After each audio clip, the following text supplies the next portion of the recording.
Ipinagdalangin at pagsamo ng bayan mo. Viva poong Jesus Nazareno. Sa ngalan ng Ama at ng Anak at ng Espiritu Santo. Amen. Ang pagpapala ng ating Panginoong Jesucristo, ang pag-ibig ng Diyos Ama, at ang pakikipagkaisa ng Espiritu Santo naway suma inyong lahat. At sumayo rin. Araw ng Biyernes, mahalaga para sa ating komunidad dito sa Quiapo. Tayo po'y naninikluhod. Tayo po'y nagmamakaawa upang ang ating ipinipresentang mga intensyon, petisyon, ay paboran ng poong Senyor. Ipagdasal natin ang bawat isa, bawat kapatid natin naririto, at sa mga kapatid nating sumusubaybay sa pamamagitan ng live streaming, napakahalaga ng kanilang sinasaloob at tayo'y humihingi na tayo'y lapitan at alagaan ng Panginoon. Mga kapatid, aminin po natin ating mga kasalanan upang tayo maging marapat gumanap sa banal na pagdiriwang. Inaamin ko Sa makapangyarihang Diyos at sa inyo mga kapatid, na luba akong nagkasala sa isip, sa salita at sa gawa at sa aking pagkukulang. Kaya isinasamo ko sa mahal na Birhing Maria, Maria, sa lahat ng mga anghel at mga banal, at sa inyo mga kapatid, na ako'y ipanalangin sa Panginoong ating Diyos. kaawaan tayo ng makapangyarihang Diyos. Patawarin tayo sa ating makasalanan at patnubayan tayo sa buhay na walang hanggan. Amen. Panginoon, kaawaan mo kami. Panginoon, kaawaan mo kami. Kristo, kaawaan mo kami. Kristo, kaawaan mo kami. Panginoon, kaawaan mo kami. Panginoon, kaawaan mo kami. Manalangin tayo. Ama namin makapangyarihan, ipagkalo mong kami magkamit kailanman ng kalusugan at kagalingan sa aming katawan at kalooban. Pakundangan sa pagdalangin ng laging birhing, si Santa Mariang Banal, Santa Mariang Mahal. Kami naway mahango sa hapi sa kasalukuyan at makinabang sa kalwalatiang walang katapusan. Sa pamamagitan ng Kristo, kasama ng Espiritu Santo, magpa sa walang hanggan. Amen. Magsiipo muna ang lahat. Pagbasa mula sa sulat ni Apostol Santiago. Huwag kayong maghinanakitan, mga kapatid, upang hindi kayo hatulan ng Diyos, sapagkat malapit nang dumating ang hukom. Mga kapatid, tularan ninyo ang mga propetang nagsalita sa ngalan ng Panginoon. Buong tiyaga siyang nagtiis ng kahirapan. Sinasabi nating mapalad ang mga nagtitiyaga at nagtitiis. Narinig na ninyo ang tungkol sa pagtitiis ni Job at ang ginawa ng kanyang Panginoon sa bandang huli. Ito'y nagpapakilalang mabuti at mahabagin ng Panginoon. Ngunit higit sa lahat, mga kapatid, huwag na kayong susumpa kung kayo'y nangangako. Huwag ninyong sabihing, saksi ko ang langit, o saksi ko ang lupa, o ano paman. Sapat nang sabihin ninyo, oo, kung oo, at hindi, kung hindi, upang hindi kayo hatulan ng Diyos. Ang salita ng Diyos. Salamat sa Diyos. Ang ating mahabaging Diyos ay nagmamagandang loob. Ang ating mahabaging Diyos ay nagmamagandang loob. Panginooy papurihan, purihin mo kaluluwa. Ang pangalan niyang banal, purihin mo sa tuwina. Ikaw aking kaluluwa, ang Diyos ay papurihan, at huwag mong lilimutin yaong kanyang kabutihan. Ang ating mahabaging Diyos ay nagmamagandang loob. ang lahat kong kasalanay, siya ang nagpapatawad. Ang anumang aking sakit, ginagamot niyang lahat. Sa bingit ng kamatayan, ako ay inililigtas at pinagpapala ako sa pag-ibig niyang habag. Ang ating mahabaging Diyos ay nagmamagandang loob. Kay ganda ng kalooban, mahabagin nitong Diyos. Kung magalit ay banayad, kung umibig na may lubos. Banayad ngang kung magalit, hindi siya nagtatanim. Yaong taglay niyang galit, hindi niya kinikimkim. Ang ating mahabaging Diyos ay nagmamagandang loob. Ang agwat ng lupa't langit, sukatin may hindi kaya. Gayon ang pag-ibig ng Diyos sa may takot sa Kanya. Ang silangan at kanluran kung gaano ang distansya, gayon-gayon ang pagtingin sa sinumang nagkasala. Ang ating mahabaging Diyos ay nagmamagandang loob. Magsitayo po ang lahat.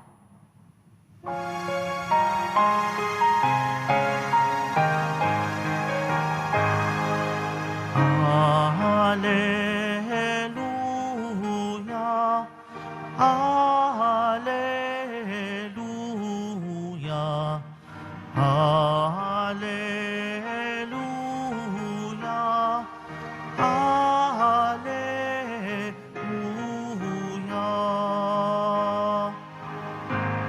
Amang Diyos ni Jesucristo, ang salita mo'y totoo, kami ay pabanalin mo. Hallelujah, Hallelujah, Hallelujah, Hallelujah.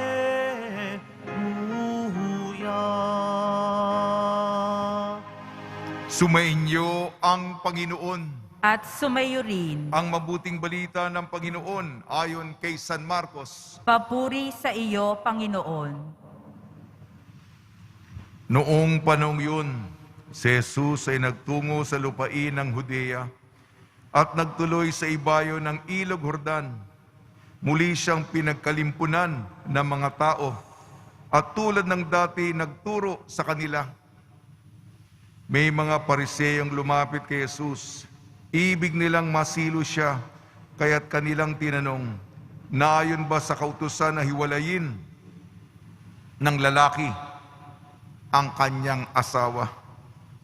Tugon niya, ano ang utos ninyo sa inyo ni Moises? Sumagot naman sila, ipinahintulot ni Moises na hiwalayin ng lalaki ang kanyang asawa, matapos bigyan ng kasulatan ng paghihiwalay. Ngunit sinabi ni Jesus, sa katigasan ng inyong ulo, kaya niya inilagta ang utos na ito. Subalit sa pasimula pa'y, nang likhain ng Diyos ang sanlibutan, nilalang niya silang lalaki at babae. Dahil dito iiwan ng lalaki ang kanyang ama at ina at magsasama sila ng kanyang asawa at sila'y magiging isa. Kaya't hindi na sila dalawa, kung hindi isa. Ang pinagsama ng Diyos ay huwag paghiwalayin ng tao. Pagdating sa bahay, ang mga alagad naman ang nagtanong kay Jesus tungkol sa mga bagay na ito. Sinabi niya sa kanila, ang sino mang lalaking humiwalay sa kanyang asawa at mag-asawa ng iba ay gumagawa ng masama sa kanyang asawa, siya'y nangangalunya. At ang babaeng humiwalay sa kanyang asawa at mag-asawa ng iba ay nangangalunya din.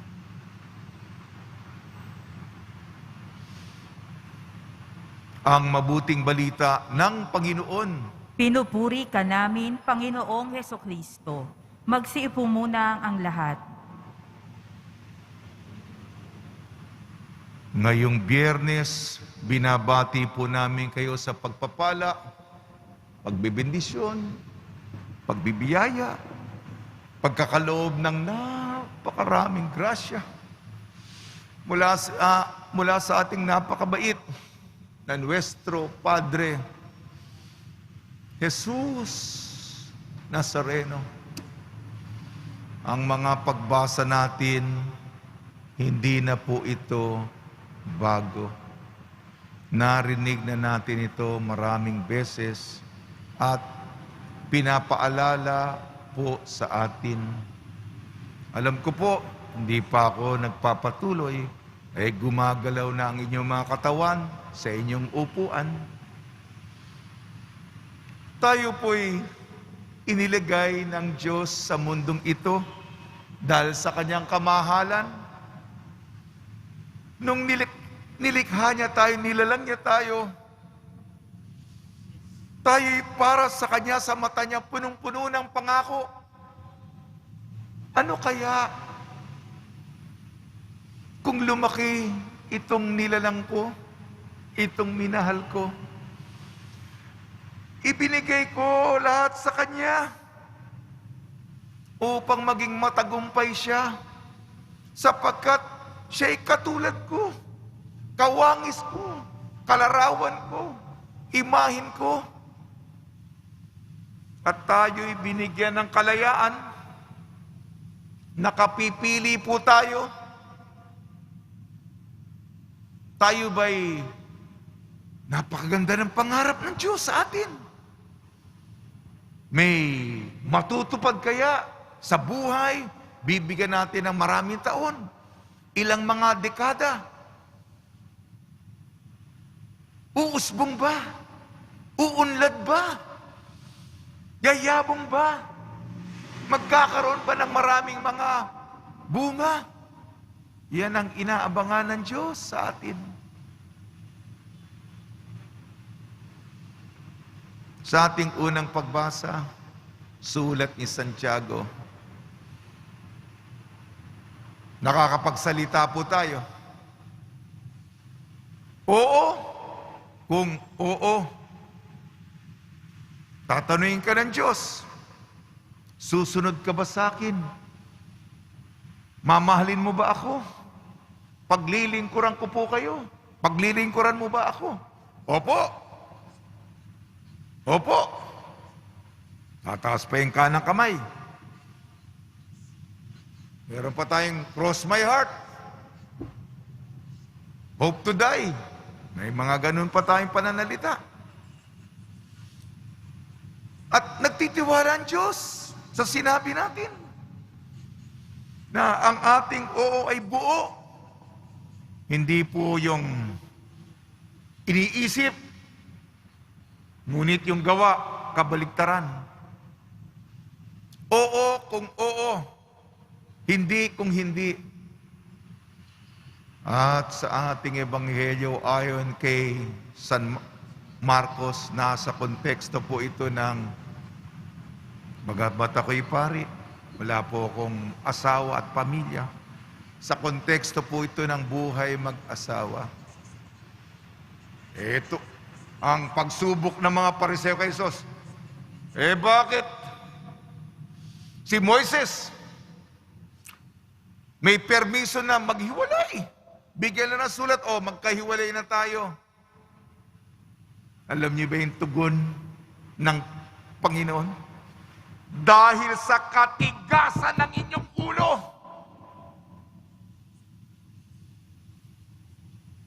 Hindi naman yan ang balak ng Diyos sa simula pa. Pagmamahal, pagsusuyuan, katamisan, kagandahan, yung sinumpaan, yung pangako,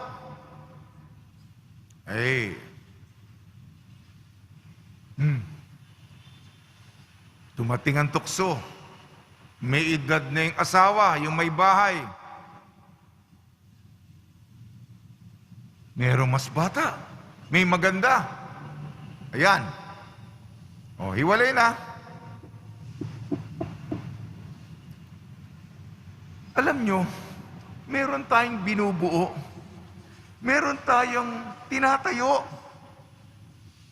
Dahan-dahan yan, hinay-hinay yan. Parang pagtatanim yan. Yung buto, yung binhi, yung butil. Lalago, uuspong, maliit pa lang, hanggang lumaki, aalagaan mo to. Hanggang malaki na, may mga dahon na, luntian, may mga bunga. Naway marami at matatamis. Isang buhay ito po. At kung pipiliin natin ang katigasan ng ulo, para mong may palakol ka.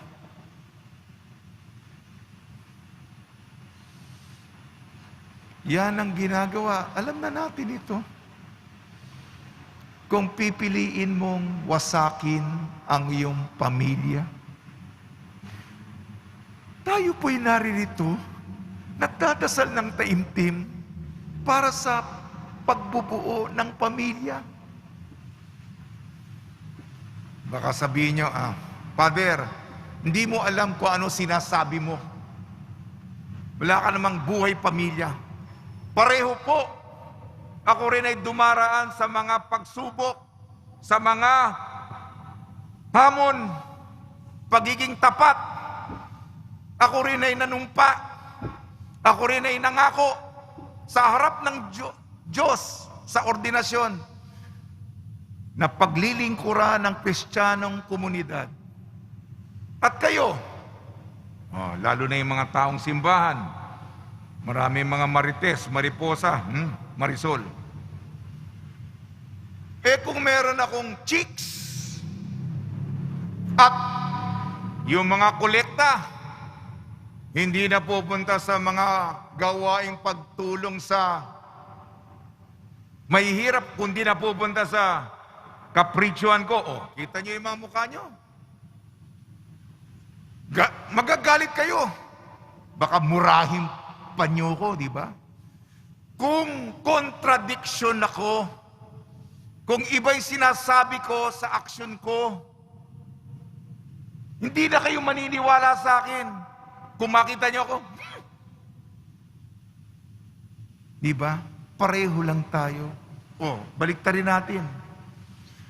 Kung mabubuhay kayo, mamamangka sa dalawang ilog, magkukungwari, itatago, pagtatakpan, ngunit sa huli, mabubuko din, mapapahiya din. Masisira ang pamilya. Yung mga bata na dala-dala nyo, iiyak yan. Luluha yan. Akala pa nila, sila may kasalanan. Ang may kasalanan, ikaw. Sabi ni Moises pa at ni Jesus, sa katigasan ng iyong ulo, sa pagpili mo ng masama, sa pagpalit mo sa iyong pamilya. Tama na po, may ang pagkatao natin, ang humanidad natin.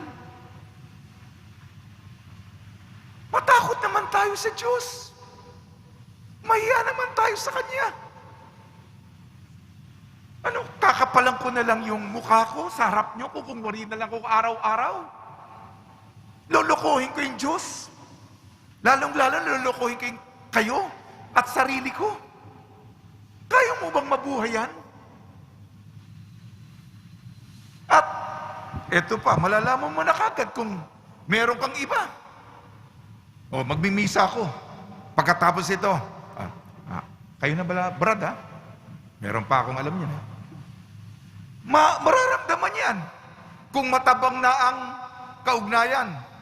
Para bang, sige, ito na yung pera, Alam mo na kung saan pupunta.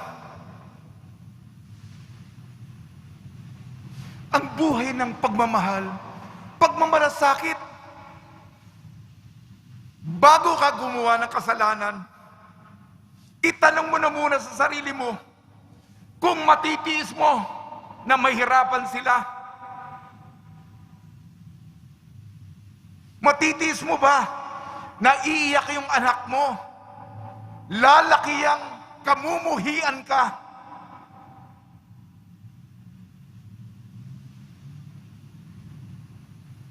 Yan. Kaya matapang ang Panginoon. Pasensya po salita ng Diyos yan. Kasi kailangan mabuhay ka ayon sa iyong konsyensya. Hindi ka maaaring mabuhay, kaya mo mabuhay na isang malaking kasinungalingan. Kaya mo ba yan? Yan ang kaya, yan, sige po. Ayoko nang pahabain.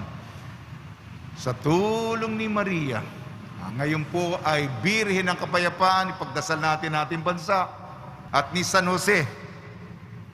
Nawa po, ipagdasal natin ang tahanan ng bawat isa. Ang mag-anak, nagkakabuklod, nagsusuportahan, nagpapatawaran, naandyan para sa isa't isa. Yan ang taimtim nating dasal para sa ating mga kapatid dito. At gawin natin ito alang-alang sa ating Nuestro Padre Jesus Nazareno. Amen. Magsitayo po ang lahat.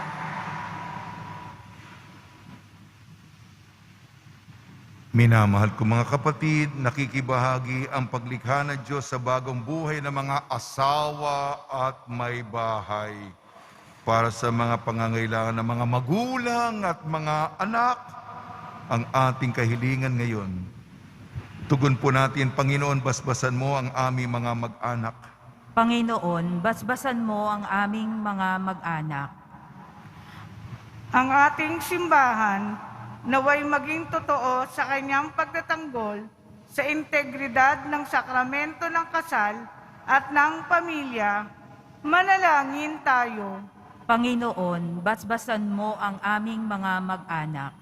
Ang mga pinuno ng gobyerno at mga mambabatas naway magpasa ng mga batas at panuntunan na nagtatatag ng pamilya at hindi sumisira nito. Manalangin tayo. Panginoon, basbasan mo ang aming mga mag-anak. Sa mga pamilya na nasira ng diborsyo o kaya ng paghiwalay, naway makatagpo sila ng suporta at pangunawa mula sa mga komunidad na kanilang kinabibilangan. Manalangin tayo. Panginoon, basbasan mo ang aming mga mag-anak. Sa mga pamilya, naway magbigay ng inspirasyon sa kanilang pamumuhay bilang komunidad ang mga ehemplo nila Maria at Jose. Manalangin tayo. Panginoon, basbasan mo ang aming mga mag-anak. Ang ating yumaong mga kamag-anak at mga kaibigan, naway makakita ng kasiyahan sa kapayapaan ng walang hanggang tahanan ng Diyos. Manalangin tayo. Panginoon, basbasan mo ang aming mga mag-anak. Diyos ng pag-ibig, nilikha mo kaming lalaki at babae upang ipagpatuloy ang iyong nilikha. Ang pag-ibig namin sa isa't isa sumalamin sa iyong pananatili sa amin.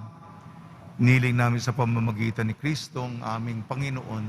Amen. Magsiupo muna ang lahat.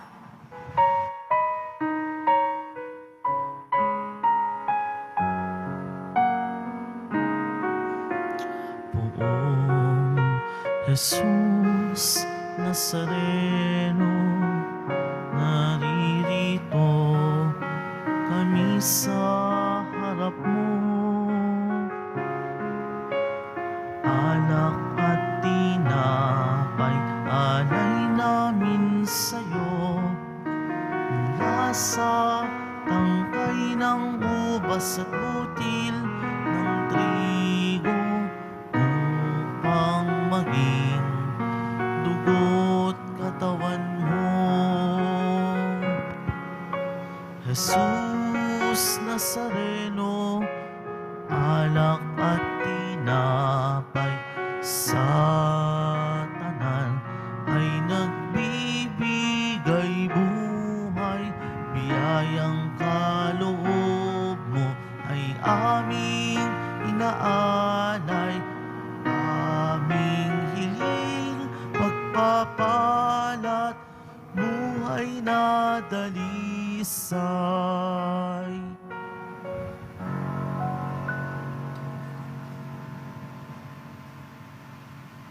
Magsitayo po ang lahat. Manalangin kayo mga kapatid upang ang ating paghahain ay kalugdan ng Diyos amang makapangyarihan. Tanggapin nawa ng Panginoon itong paghahain sa iyong mga kamay, sa kapurihan niya at karangalan, sa ating kapakinabangan at sa buong sambayanan niyang banal.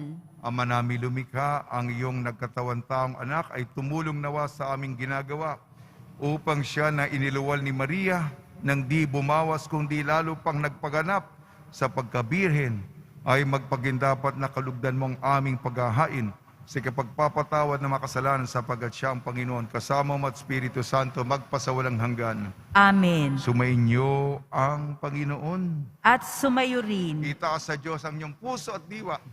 Pinaas na namin sa Panginoon. Pasalamatan natin ang Panginoong ating Diyos. Marapat na siya ay pasalamatan. Ama naming makapangyarihan, tunay nga marapat na ikaw ay aming pasalamatan. Ngayong pinararangalan ang mahal na Birhing Maria. Bukod mong pinagpala sa babaeng lahat ang mahal na Birhing totoong mapalad, na iyong piniling maging ina ng iyong anak.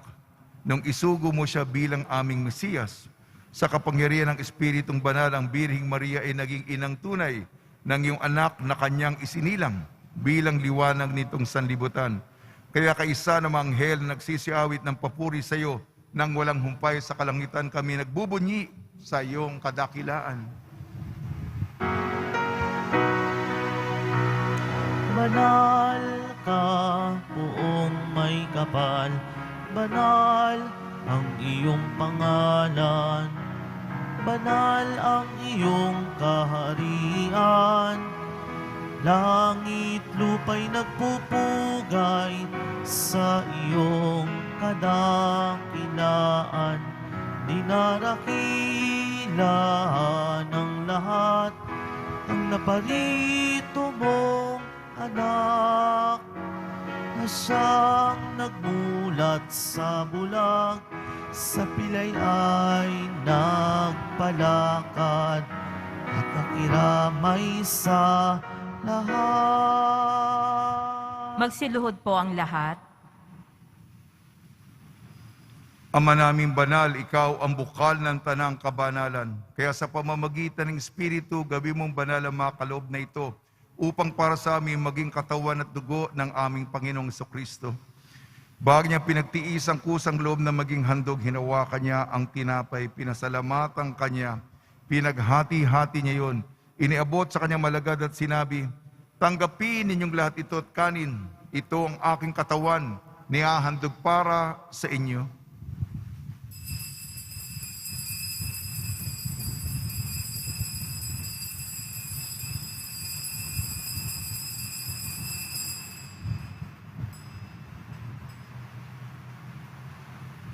Gayon din naman nung matapos ang hapunan, hinawakan niya ang kalis, muli kanyang pinasalamatan. Inibot niyang kalis sa kanyang malagad at sinabi, tanggapin ninyong lahat ito't inumin. Itong kalis ng aking dugo, ng bago at walang hanggang tipan. Aking dugo na ibubuhos para sa inyo at para sa lahat. Sa kapagpapatawad ng mga kasalanan, gawin ninyo ito sa pag-alala sa akin.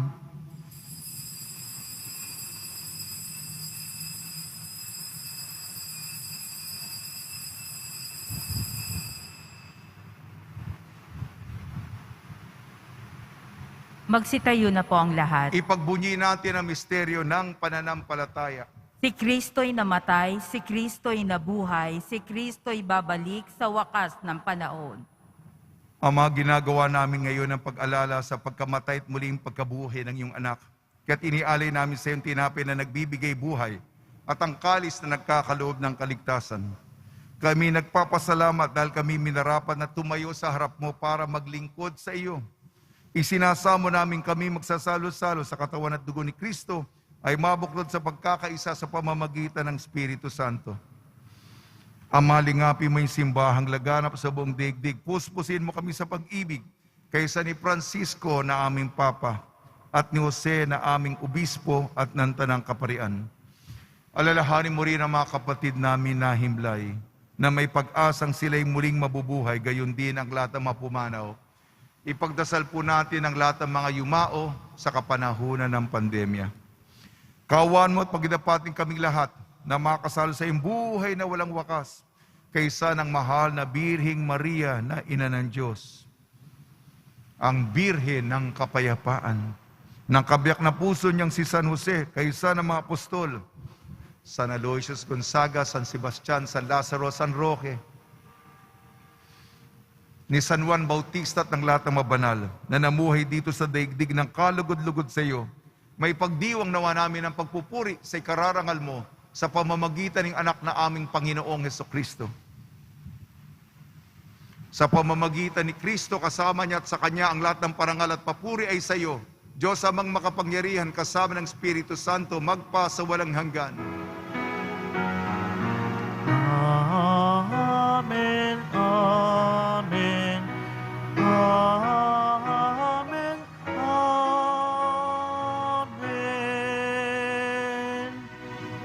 Sa tagubili naman nakakagaling na utos sa turo ni Jesucristo na Panginoon natin at Diyos, ipahig natin ang lakas loob. Ama namin, sumasalangit ka, sambahin ang ngalan mo, mapasa amin ang kaharian mo, sundin ang loob mo dito sa lupa para nang sa langit. Bigyan mo kami ngayon ng aming kakanin sa araw-araw at patawarin mo kami sa aming mga sala para nang pagpapatawad namin sa nagkakasala sa amin. At huwag mo kaming ipaintulot sa tukso at iadya mo kami sa lahat ng masama. Hinihiling namin kami iadya sa lahat ng masama, pagkalooban ng kapayapaan, araw-araw iligtas sa kasalanan at ilayo sa lahat ng kapahamakan. Samantalang aming pinananabikan ang dakilang araw ng pagpapahayag ng tagapagligtas naming si Jesucristo. Sapagkat iyo ang kaharian at ang kapangyarihan at ang kapurihan magpakailanman. Amen. Panginoon Jesucristo, sinabi mo sa iyong apostol, kapayapaan na iniiwan ko sa inyo, ang aking kapayapaan ay binibigay ko sa inyo. Tungyan mo ang aming pananampalataya at huwag ang aming mapagkakasala. At pagkalooban mo kami ng kapayapaan at pagkakaisa, ayon sa iyong kalooban, kasama ng Espiritu Santo, magpasawalang hanggan. Amen.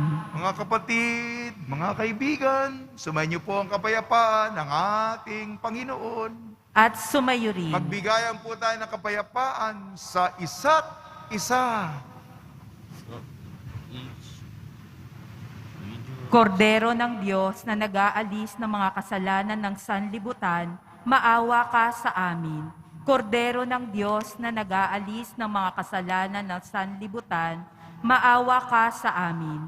Kordero ng Diyos na nag-aalis ng mga kasalanan ng sanlibutan, ipagkaloob mo sa amin ang kapayapaan. Magsiluhod po ang lahat.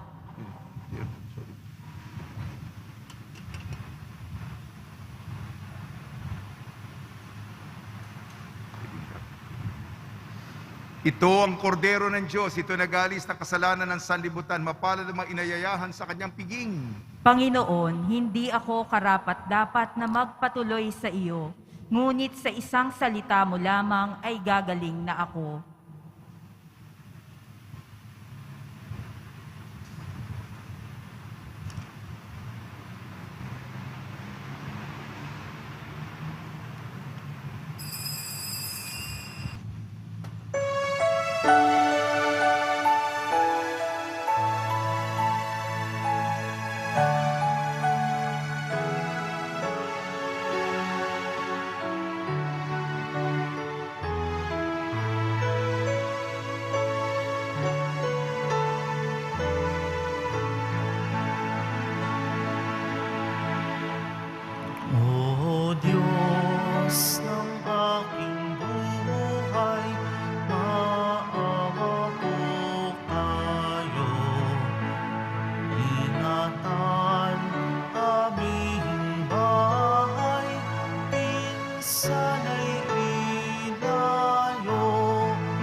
gagalingin, hirap ay mapawi.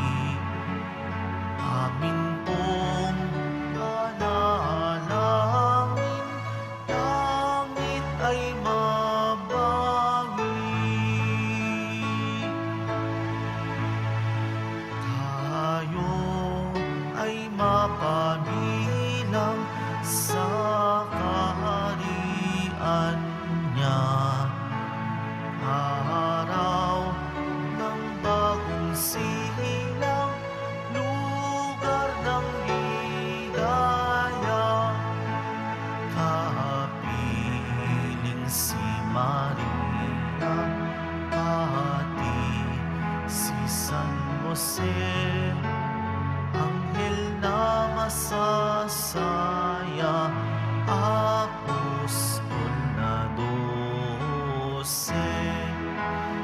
Oong Senyor, purihin, hari na sa trono, kanyang alay sambahin, viva Nazareno.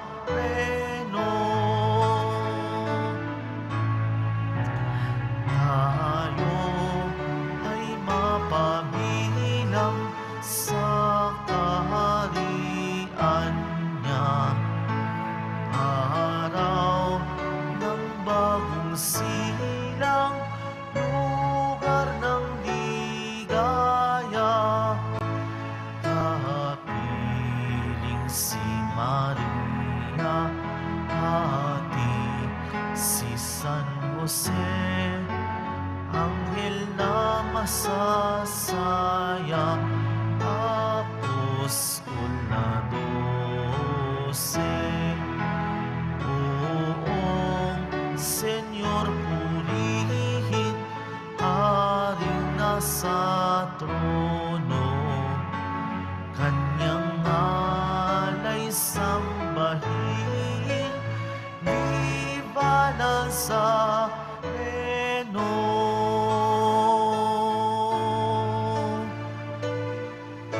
Sitayo po ang lahat.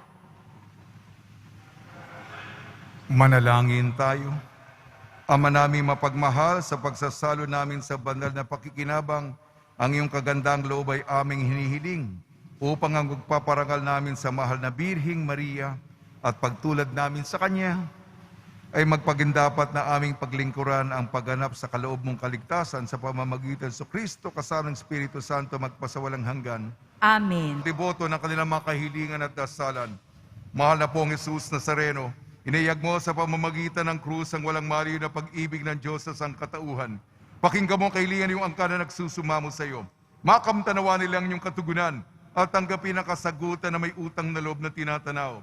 Basbasan din po yung mga daladala nilang mga imahin at dasalan. Sa pamamagitan ng bendisyon ito, naway maalala nilang mga pangalan sa binyag na ikaw ang iibig at paglilingkuran bilang Panginoon magpasawalang hanggan. Amen. Ay inyo ang Panginoon At sumayo rin at pagpalain kayo ng makapangyarihang Diyos, Ama, Anak at Espiritu Santo. Amen. Taglayin po ninyo sa inyong pag-alis ang kapayapaan ni Hesu Kristo. Salamat sa Diyos.